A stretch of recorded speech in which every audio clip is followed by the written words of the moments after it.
Coucou tout le monde, c'est Myriam et je vous retrouve aujourd'hui pour vous parler d'un sujet que je n'ai jamais abordé avec vous, à savoir pour ou contre avoir plusieurs lectures en même temps. Cette idée de vidéo m'est venue de façon assez spontanée parce que je me suis penchée sur mon accomplissement en matière de lecture de livres depuis le début de l'année et je me suis rendu compte qu'au mois de janvier je n'en avais achevé qu'une seule.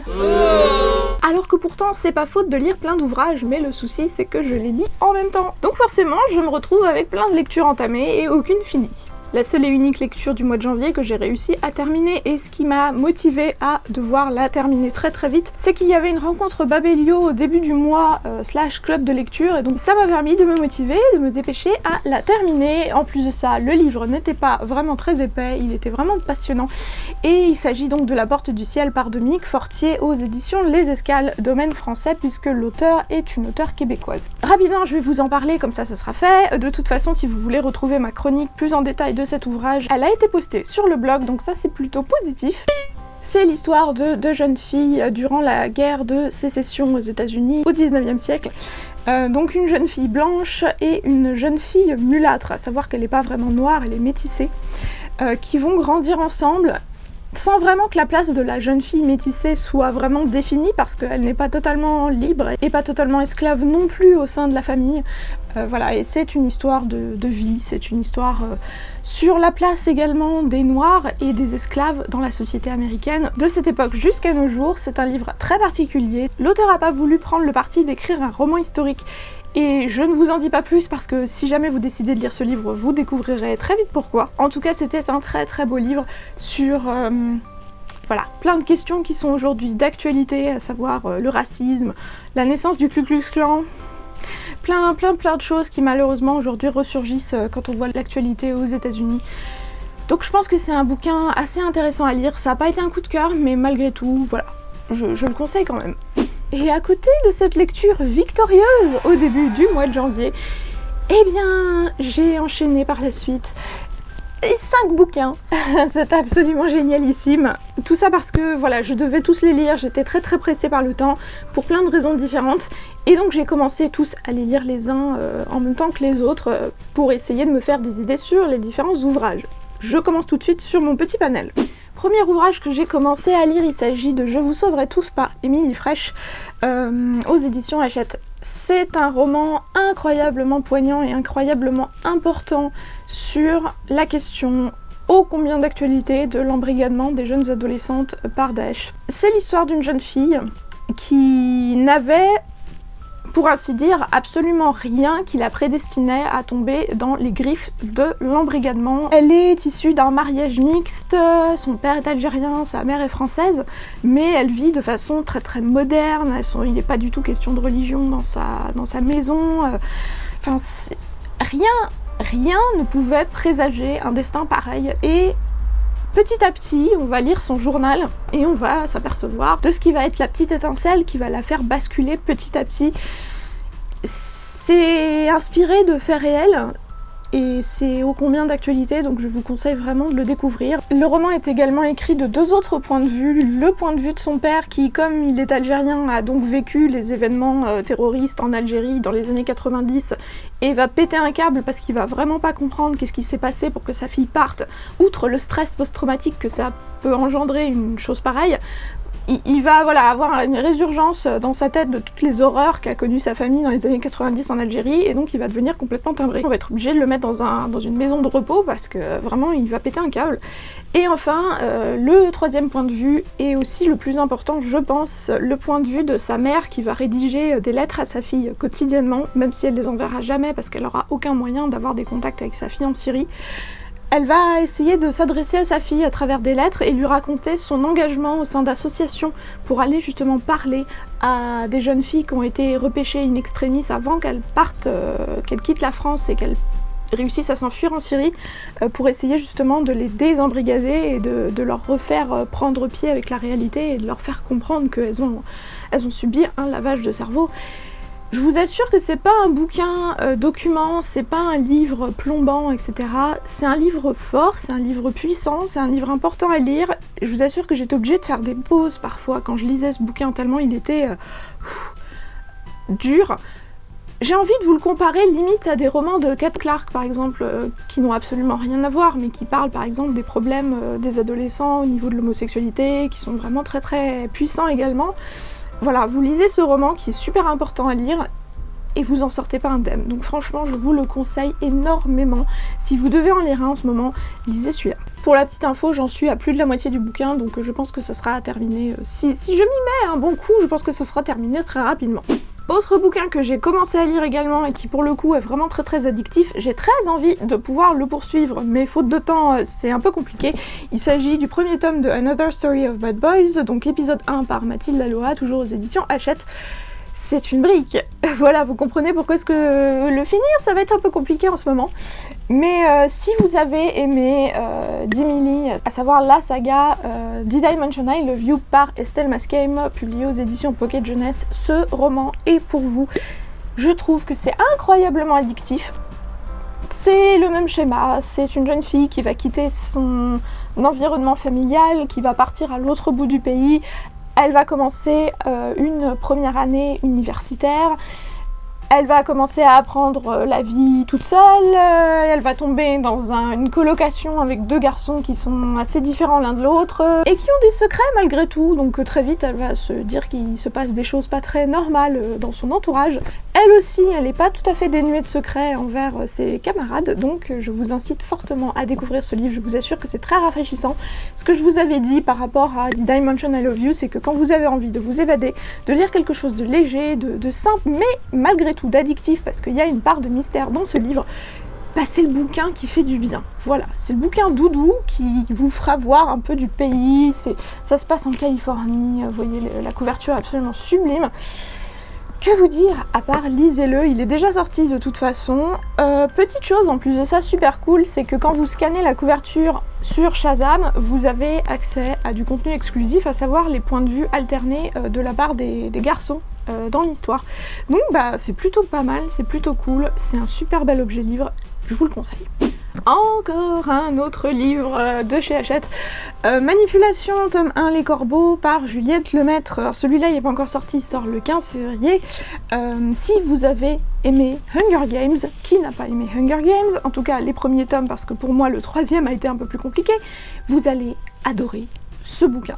J'ai commencé à le lire et j'étais directement dedans. Le schéma est fortement similaire. Vous avez deux sœurs qui vont être prises dans une espèce d'étau de gouvernement totalitaire avec un président qui va être absolument infect et totalement mégalo. Une société où la culture va être totalement mise au banc, les livres sont quasiment interdits et les personnes qui se rebellent contre la société mise en place par ce gouvernement totalitaire finissent dans une arène pour être mises à mort.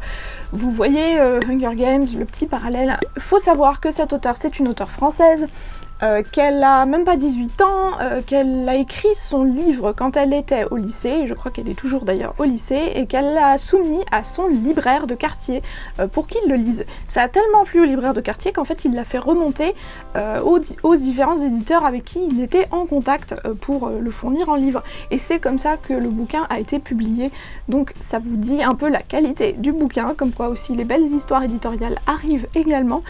En tout cas, moi je suis complètement prise dans l'histoire, j'en suis à peu près 30% du livre parce que j'ai commencé à le lire en e-book et ensuite en épreuve. Que dire d'autre ?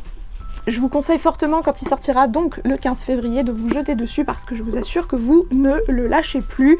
Sauf quand vous avez plein de trucs à lire pour le boulot notamment, donc bon, je vous en reparle très vite, j'espère, que ce soit sur le blog ou dans une autre vidéo parce que ça vaut vraiment le détour. Dans un registre totalement différent, je me suis également lancée dans un autre livre, cette fois-ci sur ma liseuse. Il s'agit donc de Elena Ferrante, L'amie prodigieuse, donc le premier tome de sa trilogie sur la saga napolitaine, etc. On en parle beaucoup en ce moment, ça fait un espèce de phénomène, je crois que parce que le troisième tome vient de sortir. C'est une auteure très mystérieuse, on ne sait absolument rien d'elle. On a des pistes, apparemment ce serait une traductrice italienne, voilà, qui aurait pris un pseudonyme. Ça fait un carton. Alors, je vais vous avouer que j'ai pas vraiment compris l'intérêt du bouquin, mais c'est incroyablement addictif quand même. À savoir que c'est une histoire, l'histoire d'une amitié entre deux jeunes filles à Naples, dans les années 50. Et en fait, vous suivez Au fil des chapitres, au fil des parties du livre et donc au fil de la trilogie, vous suivez l'évolution de leur amitié depuis qu'elles sont toutes petites, la première fois qu'elles se sont rencontrées jusqu'à l'âge adulte, sachant que le premier tome, en fait les premiers chapitres, ouvrent sur la disparition de l'une des deux jeunes filles. Et donc l'autre, qui est âgée, commence à se remémorer l'histoire justement de sa rencontre, sa toute première rencontre avec son amie quand elle était toute petite. Et en fait, on commence à comprendre le caractère des deux, etc. Et on se dit, finalement, mais qu'est-ce qui a abouti à la disparition, peut-être à la fuite de cette femme une fois qu'elle est devenue adulte? C'est quand même assez étrange, parce que même s'il n'y a pas une intrigue de dingo, malgré le fait que l'une des deux va disparaître quand elle va être adulte, et bien finalement, vous pouvez pas vous empêcher d'aller lire le chapitre suivant parce que leurs aventures quand elles sont petites sont tellement intéressantes, c'est écrit de façon tellement accrocheuse en fait que vous pouvez pas refermer le bouquin. Donc voilà, ça, je peux comprendre l'engouement autour de cette saga, en tout cas c'était intéressant de comprendre un peu plus, de pouvoir le lire moi-même pour me faire mon idée. Je vais peut-être le mettre en pause pour avancer un peu dans d'autres livres et le reprendre par la suite. En tout cas, voilà, pourquoi pas. Dites-moi en commentaire si vous aussi vous l'avez lu et ce que vous en avez pensé parce que ça m'intéresse. Et enfin, 5e et dernier livre que je suis en train de lire simultanément avec tous les autres. Il s'agit de La Faucheuse par Neal Shusterman aux éditions Robert Laffont Collection R. Il sortira courant février, il me semble. Donc ça, c'est les épreuves non corrigées. En fait, les épreuves non corrigées, c'est absolument magnifique parce que vous pouvez les maltraiter autant que vous voulez, dans le métro, etc. Ça vous donne un petit sentiment de plaisir quand vous pouvez corner un livre et que ça vous fait rien. C'est une dystopie qui se passe dans les années... Alors je sais plus si c'est 2500 ou 3000, dans très longtemps, où il n'y a plus de gouvernement parce que la société a réussi à développer ce qu'ils appellent le Thundercloud, à savoir un cloud où toutes les informations du monde sont stockées de façon exponentielle, et donc le Thundercloud est une entité technologique qui permet de tout savoir, de tout prévoir à l'avance. Ils ont réussi à contrer la mort, donc les gens ne meurent plus de maladies, de cancer, de vieillesse, et quand ils meurent par accident, ils sont ressuscités par une société qui les ramène à la vie. Forcément, ça va poser des soucis, parce que la Terre n'est pas illimitée. Au bout d'un moment, ils se sont retrouvés beaucoup plus nombreux que la Terre ne pouvait accueillir d'êtres humains sur sa surface. Et donc, ils ont développé une communauté de faucheurs qui ont donc pour but de glaner les gens de façon aléatoire, à savoir donc de prendre des vies pour réguler la population mondiale. Et donc cette communauté de faucheurs a plusieurs règles bien établies, voilà, vous avez les 10 commandements du bon faucheur. Et on va suivre deux jeunes qui vont être aspirés dans cette espèce de circuit infernal parce qu'ils vont être recrutés comme nouveaux faucheurs. Ces faucheurs sont censés être absolument exemplaires, ne pas faire de favoritisme, et très vite on va s'apercevoir que, comme partout, il y a des dérives, et comme partout, il peut bien y avoir des psychopathes qui commencent à perdre pied avec la réalité et qui commencent à prendre du plaisir à tuer des gens. Donc voilà, c'est une sorte de dystopie assez barrée, je dirais, et écrite de façon incroyablement addictive, je vous assure. Je lis ça quand je suis dans le métro et quand je suis en train d'aller au boulot ou de rentrer du boulot. Et quand je suis en train de le lire, parfois, j'ai pas envie de le lâcher quand je suis arrivée à la fin de mon trajet. Je suis là, non, laissez-moi finir, attendez, c'est tellement bien, je veux savoir ce qui va se passer encore. Je pense que ça nous a tous fait ça avec les meilleurs romans. Et je pense aussi que c'est un excellent test pour savoir si cette lecture va être un coup de cœur ou pas. Si vous n'avez pas envie que votre transport en métro s'arrête, sachant que c'est pas le truc le plus agréable du monde de rester toute sa journée dans le métro, c'est clairement que votre lecture est carrément canon. Donc, vous l'aurez compris, j'en suis à la moitié du bouquin. Il sort bientôt, il sort mi-février à la collection R. Je vous incite fortement à mettre vos petites mimines dessus dès qu'il sera en librairie parce que je vous assure que vous voulez pas passer à côté de cette petite pépite. Voilà, mes magnifiques lectures du moment que je n'ai pas encore terminées. Mais incessamment sous peu. Et donc, je voulais savoir du coup, est-ce que vous aussi, ça vous arrive de multiplier les lectures, que ce soit parce que vous avez à les lire pour différentes raisons, ou parce que parfois vous avez plus envie de lire l'un plutôt que l'autre, vous êtes en train de lire une dystopie, vous avez envie d'une romance, vous en avez marre de la romance, vous avez envie de lire un truc de science-fiction, ou un polar, etc.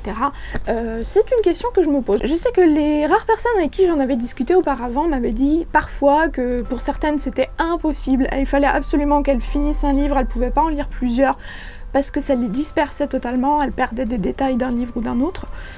Et pour d'autres, il n'y a absolument aucun problème, comme pour moi par exemple, je peux passer d'un livre à un autre. Je sais que c'est plus facile quand je lis plusieurs livres mais qui sont pas dans les mêmes genres littéraires. Je pense que ça joue également parce que dans notre cerveau, je pense qu'on doit compartimenter les données en fonction des différents genres littéraires. Je m'explique. Si je lis 3 dystopies en même temps, il est peut-être plus probable que les détails vont commencer à se mélanger les uns aux autres, parce que les univers sont plus proches. Alors que si je lis une dystopie, un policier et une romance, bah ma foi je pense que les différents éléments sont suffisamment éloignés pour arriver à se mixer les uns aux autres et que je perde complètement pied dans mes lectures en me disant mais ça c'était dans tel bouquin ou dans tel bouquin. Voilà, c'est une question que je me pose. Est-ce que parfois ça vous arrive d'avoir une liste longue comme le bras de lectures en cours sur Goodreads ou sur Babelio? J'aimerais bien savoir qu'est-ce que vous en pensez, comment est-ce que vous arrivez à gérer vos différentes lectures. Est-ce qu'au bout d'un moment également, des livres que vous avez commencé, finalement vous les délaissez et vous ne les reprenez plus? C'est aussi le risque de finalement arrêter de lire une lecture parce que comme on en a plein en cours, bah, peut-être qu'il y en a une, ça fera trop longtemps qu'on ne l'a pas touchée et donc finalement on va la laisser de côté. On perdra peut-être aussi l'envie de pouvoir s'y remettre, c'est un danger. Dites-moi tout ça en commentaire, ça m'intéresse vraiment de savoir votre avis, parce que c'est un sujet que j'entends pas forcément aborder, que ce soit sur Booktube ou ailleurs. Voilà, comme d'habitude, j'espère que cette vidéo vous aura plu, j'espère que malgré tout je vous aurai fait un petit point sur mes lectures en cours, à défaut de vous faire un point lecture depuis un petit moment. Moi, comme d'habitude, je vous souhaite de très belles lectures, et je vous dis à très bientôt pour une nouvelle vidéo. Salut!